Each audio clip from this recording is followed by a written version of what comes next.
ఒక జాతీయవాదం ఎట్టి పరిస్థితుల్లోనూ భారతీయులలో విభజనకి విభేదాలకి ఆ పెద్ద మనిషి ప్రాణం పోయే వరకు అంగీకరించలేదు.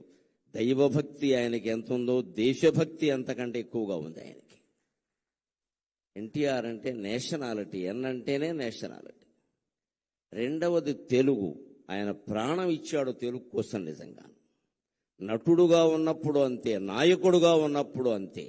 పెట్టిన ప్రతి పథకానికి ముందు తన పేరు గాని, తండ్రి పేరు గాని, కొడుకు పేరు గాని ఏమీ పెట్టుకోవాల. తెలుగు తెలుగు తెలుగు తెలుగు. తరువాత ఎవ్వరు ఆ పథకాన్ని కొనసాగించినా ఎటువంటి ఇబ్బంది లేకుండా తెలుగు జాతి అంతా పరవశించే విధంగా ప్రతి పథకానికి తెలుగు అని పేరు పెట్టాడు ఆయన. ఎవ్వరూ దాన్ని మార్చవలసిన అవసరం లేదు, ఆలోచనే రాదు. అంత భక్తి, అంత ప్రేమ తెలుగు అంటే ఆయనకి. ఇక మూడవది రసస్ఫూర్తి. ఇది చాలా మందికి తెలియదు. అందరూ నటులు కాలేరు, అందరూ కవులు కాలేరు, పండితులందరూ వక్తలు కాలేరు, పండితులందరూ అవధానులు కాలేరు. రకరకాలు, కొందరు అవుతారు, కొందరు అవ్వరు. కారణం రసస్ఫూర్తి తెలియకపోవడం. నేను ఇన్ని పుస్తకాలు చదివాను అంటే ఉపయోగం ఏం లేదు. నువ్వు దాన్ని జనంలోకి పంపడానికి ఏ టెక్నిక్, ఏ సాంకేతికత, ఏ నైపుణ్యం అవలంబించావు అన్నది ఎన్టీఆర్ సినిమాలు చూస్తే చాలు మనకు అర్థమైపోతుంది ఖచ్చితంగా. అద్వితీయమైన సంభాషణలు. మామూలుగా ఇప్పటి నటులెవరూ పలకలేరు. బహుశా అసలు వెనకాల ఉంటే తప్ప. నవఖండ భూమండలాధిప మకుట తట ఘటిత మణిగణ నీరాజిత నిజపాద పంకేరుగుండనే అన్నాలంటే ఇప్పటి వాళ్ళకి వారం రోజులు కావాలి, తర్వాత ఉపవాసం కూడా వస్తుంది. రాసిన వాడు చావాలి, డైరెక్టరు చావాలి, వీడికి రాదు ఇది. ఈ లోపు ఏమన్నా పిలిపించాలి. ఇటువంటి సంభాషణలు పేజీల కొద్దీ ఉండే వాటిని ఆ మహానుభావుడు ఒక్కసారి చూసి, నేను చెబుతా, మీరు అక్కడ కూర్చోండి, కాస్త టీ తాగండి అని చెప్పి ఆయన టీ తాగేలోగా ఈయన కంఠస్థం చేసి మొత్తం చెప్పేసేవాడండి. అది ఎన్టీఆర్ అంటే, అది ఎన్టీఆర్ అంటే. ఆ రసస్ఫూర్తి. నీకు విద్య తెలియగానే ఉపయోగం లేదు. ఇవాళ యువతరం ప్రత్యేకంగా నేర్చుకోవాలి. నేను బీటెక్ చదివా, ఎంటెక్ చదివా, ఏదో చేశాను కాదు. నీ విద్యని జనంలోకి పంపించే విధానం నీకు తెలియాలి అంటే ఎన్టీఆర్ నటించిన ఒక్క సినిమా చూసినా నీకు ఉద్యోగం వస్తుంది. ఖచ్చితంగా నీకు ఉద్యోగం వస్తుంది. ఒక ఇంటర్వ్యూలో ఎలా మాట్లాడాలి, ఒక ప్రజాసభలో ఎలా మాట్లాడాలి, మైకు ముందుంటే ఎలా మాట్లాడాలి, మైక్ ఏమీ లేకపోతే ఇంట్లో తలుపేసి అర్ధాంగితో మాట్లాడితే ఎలా మాట్లాడాలి, దేనికి దానికి తేడాలు ఉంటాయి. అవన్నీ ఎన్టీఆర్ సినిమా చూస్తే తెలుస్తాయి, ఎంత ఆశ్చర్యకరంగా ఉంటుందో. అది రసస్ఫూర్తి.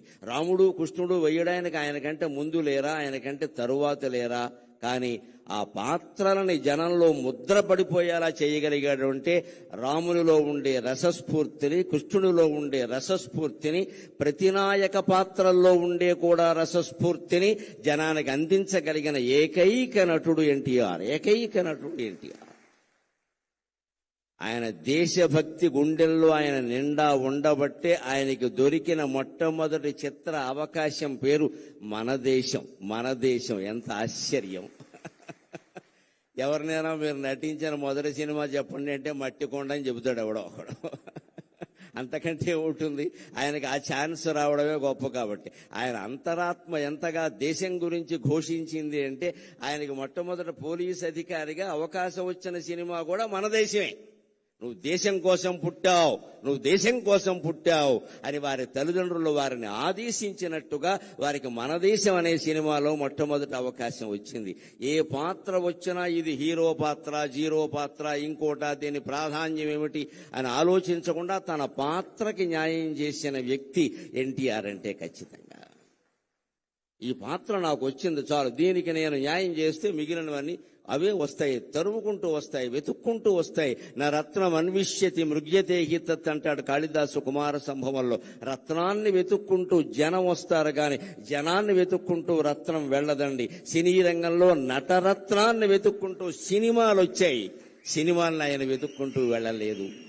ఇవాళ యువతరం ఎన్టీఆర్ నుంచి నేర్చుకోవలసింది ఉద్యోగ అవకాశాలు మిమ్మల్ని వెతుక్కుంటూ రావాలి, మీరు వాటిని వెతుక్కుంటూ వెళ్ళడం పెట్టండి. యథవ కర్మ అంటారు దీన్ని. నీ దగ్గర ప్రతిభ ఉంటే నీ దగ్గరికి ఉద్యోగం వస్తుంది ఖచ్చితంగా. ఇప్పటికి మీరు ఇండియన్ ఎక్స్ప్రెస్ పేపర్ చూస్తే బుధవారం నాడు ప్రత్యేక ప్రకటనలు ఉంటాయి, మామూలు ఉండవు. ఉద్యోగం కావాలి, నిరుద్యోగులు కావాలి, ఉద్యోగస్తులు రండి అనే ప్రకటనలు ఉండవు. ఇండియన్ ఎక్స్ప్రెస్ బుధవారం పేపర్లో ప్రత్యేకంగా ఎలా ఉంటుంది అంటే, మేము రిటైర్ అయ్యాం, లేకపోతే మధ్యలో ఉద్యోగాలు మానేశాం, మాకు ఇప్పుడు ఉద్యోగం కావాలి, మాకు ఉద్యోగం ఇవ్వగలిగిన వాడు రండి అని వేస్తాడు ప్రకటన. వాడి దగ్గరికి వచ్చి కాళ్ళ దగ్గరికి వస్తారు, మా సంస్థలోకి రండి, మా సంస్థలోకి రండి అని. అది ప్రతిభ. ఆ స్థితి మళ్ళీ సంపాదించుకోగలగాలి ఖచ్చితంగా. మాకు ఉద్యోగం కావాలి, ఇవ్వగలిగిన వాడు రండి, మా ప్రొఫైల్ ఇది, నేను ఇంత జీతంతో ఉన్నా, ఇప్పుడు ఎందుకో బయట తిరుగుతున్నా, నాకు కావాలంటే వస్తారు, మీరు మాకు కావాలని. అటువంటి ప్రతిభను యువతరం సంపాదించుకోవాలంటే ఎన్టీఆర్ లాగా దైవభక్తి ఉండాలి, దేశభక్తి ఉండాలి, భాషానురక్తి ఉండాలి, అన్నిటికీ మించి రసస్ఫూర్తి ఉండాలి. అది మనం ఎన్టీఆర్ నుంచి నేర్చుకోవాలి ఖచ్చితంగా. మన దేశమున పాదమోని, మన దేశం అనే చిత్రంతో ఆయన రంగప్రవేశం చేశారు. అక్కడి నుంచి ఆయన నటించని పాత్ర లేదు. అన్ని రంగాలకి సంబంధించిన అన్ని పాత్రల్లోనూ నటించారు. మన దేశమున పాదమోని నట పద్మశ్రీ పురస్కారియై ఘన పౌరాణిక తత్వ జానపద సంఘ శ్రేష్ఠ చారిత్రక ప్రణుతింగాంచిన పాత్రలన్నిటినీ ఘన పౌరాణిక తత్వ జానపద సంఘ శ్రేష్ఠ చారిత్రక ప్రణుతింగాంచిన పాత్రలన్నిటినీ ఔరాయంచు మెప్పించితీవు అనఘా స్వర్గమునేలు పాత్రగొనినావా రమరాయ ప్రభో.